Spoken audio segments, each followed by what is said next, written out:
15 സ്വാഗതം. സ്നേഹം കൂട്ടുകാരനും ദോഷം പ്രവർത്തിക്കില്ല. റോമർ 13:10 വാക്യം.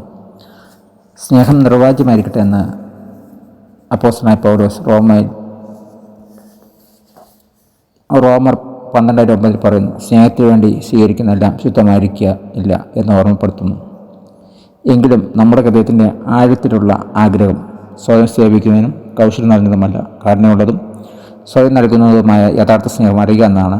നിയന്ത്രിക്കപ്പെടുന്ന ഭയത്താൽ ഉളവാകുന്ന സ്നേഹമുണ്ട്, മറിച്ച് മറ്റൊരാളുടെ ക്ഷേമത്തിനു വേണ്ടിയുള്ള സന്തോഷപൂർണ്ണമായ സമർപ്പണമായിരിക്കണം യഥാർത്ഥ സ്നേഹം. അതാണ് സുവാർത്ത, അതാണ് സുവിശേഷം. യേശുവിലും നമുക്ക് ആശ്രയിക്കാവുന്നതും പങ്കുവയ്ക്കാവുന്നതുമായ സ്നേഹത്തെപ്പറ്റി നാം അറിഞ്ഞ് നമ്മെ ഒരിക്കലും ദ്രോഹിക്കാത്ത സ്നേഹം, അവിടുത്തെ സ്നേഹത്താൽ ജീവിക്കുക എന്നാൽ സ്വാതന്ത്ര്യം അനുഭവിക്കുക എന്നാണ്. നിങ്ങൾ എപ്പോഴെങ്കിലും സത്യസന്ധമായ സ്നേഹവും സ്വസ്നേഹവും തമ്മിലുള്ള വ്യത്യാസം അനുഭവിച്ചിട്ടുണ്ടോ?